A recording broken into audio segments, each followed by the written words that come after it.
Benin malu. Ya. Ah, anak beli.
Ya, suka duka jadi petani. Dukanya selama 2 bulan lebih, kadang-kadang lebih, bisa 3 bulan, belum juga isi apa-apa. Di sana dukanya. Tapi sukanya setelah panen, jual ke pasar, ada harga sedikit. Nah, disitulah sukanya, bawa uang lumayan lah.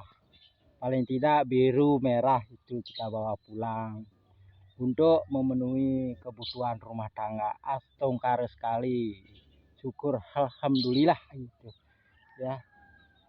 Berkat usaha keras saya ini tidak tamat SD pun ijazah enggak punya. Karena apa? Ijazah SD saya dimakan oleh rakyat, disimpan oleh mendiang ibu saya itu ditempati di dalam kardus.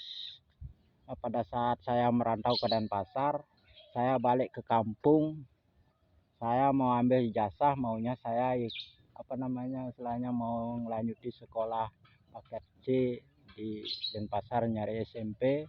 Sampai di kampung didapati jasa saya itu sudah hancur remuk. Akhirnya saya belum punya inisiatif, belum menemukan solusinya. Waktu itu saya pasrah aja, saya kerja jadi kuli, belum punya pemikiran untuk membuat usaha sendiri. Usaha apa ya? Nah, singkat cerita, sekian tahun saya bekerja ikut orang, jadi tidak punya apa-apa. Dan akhirnya saya menemukan jodoh lah istilahnya. Istri saya sekarang, nah saya diseret oleh istri saya sekarang. Dia lari dari tempat kerjanya, berhenti dari tempat kerjanya, dia mengungsi ceritanya ke saudaranya. Ke saudaranya di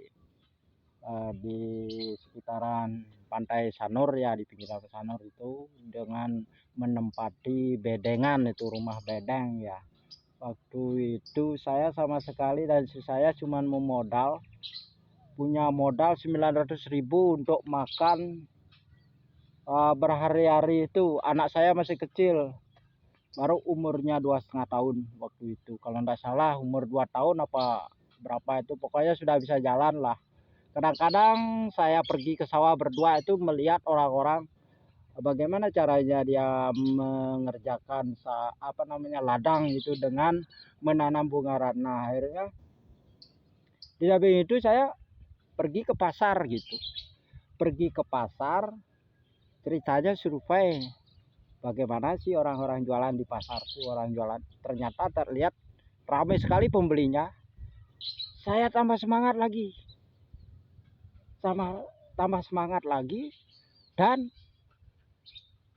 saya pulang cerita sama istri, oh ya luar biasa sekali dah. Timbullah keinginan, semangat saya ingin ikut juga bertani.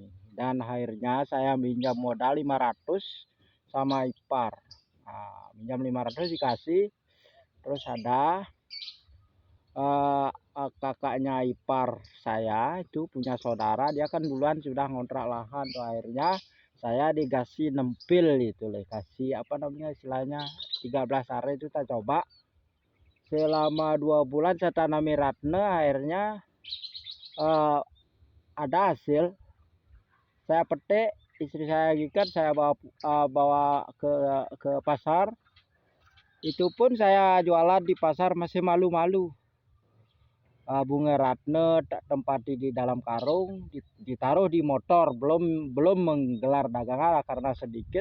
Tahu-tahu banyak orang yang mengkerenyang, berapa ini Pak, tidak bisa kurang. Akhirnya orang jual 30, saya jual 25, diminta 25, baru dikasih 25, ambles semuanya. Saya bawa pertama kali jualan bunga ratna itu bawa hasil 350.000 rupiah, kan senang sekali. Hanya setengah jam kita jualan itu sudah dapat. Memang sih hasilnya dari 2 bulan yang lalu kita menanti hasilnya, itulah membuahkan hasil. Tongkar sekali, bersyukur sekali, saya tambah semangat lagi. Dan akhirnya ada juga saudara ipar itu ngasih istilahnya nendak, itu nendak istilah Balinya apa ya itu. Kita beli, istilahnya beli satu petak tuh, beli 1,5 juta. Dan saya petik bawa pasar juga, dan berulang-ulang terus sudah ada hasil lah, sampai sampai dapat jualan 3 juta dan modal 1,5 waktu itu tak bayar 1,5. Dia kan sudah punya keuntungan 1,5. Akhirnya saya tambah semangat lagi. sudah ngumpulin modal, bisa juga bayar kontrakan tanah untuk sewa bedengan. Itu rumah bedengan satu kamar tuh saya beli 1 juta. Itu pun saya kasih ngebon juga, kasih hutang itu. Akhirnya semua lunas hutang-hutang itu. Pas habis itu punya modal lagi, nambah lagi lahan, kurang lebih 9 sekian lah, 9 hari sekian, dengan perincian kurang lebih 2.300.000 per tahun, dan terus meningkat. Meningkat. Ini apa namanya, ownernya yang pemilik ladangnya ini matanya mungkin mata duitan, mungkin terus dinaikkan, padahal hasilnya kan belum tentu. Namanya aja petani, hasil kan tidak menentu. Dan akhirnya terus nambah dan nambah lagi lahan lagi, biar ya, itu terus akhirnya bisa beli motor lagi 1. Sekarang 2 punya motor, astongkare lah. Jadinya saya kerja untuk petani bersyukur sekali itu bisa memenuhi kebutuhan. Apalagi seperti jadi orang Bali itu kan banyak sekali bayar urunan, bayar gini dan begini, acara begini. Itu astongkare sekali lah, sampai bonglak ndasku sekarang ini. Ya, sampai bonglak ndasku ini ya, semton ya. Demikian singkat cerita. Cerita ini masih panjang sekali. Nanti akan saya cerita lagi ya. Dengan keadaan baju lusuh begini, maklumlah saya orang petani kan, bajunya tidak sebagus seperti orang manajer gitu, seperti orang menjadi manajer, sekretaris, dan apapun itu manajer di sebuah perhotelan. Saya kan petani ya, jadi maklumlah ya, sementara lah. Demikian cerita singkat saya jadi petani ya. Maklum karena tidak tamatan sekolah, tidak punya ijazah, hanya bisa mengandalkan otak, pikiran, niat, dan antusias, punya impian ingin hidup maju. Salam Jaya Petani Indonesia.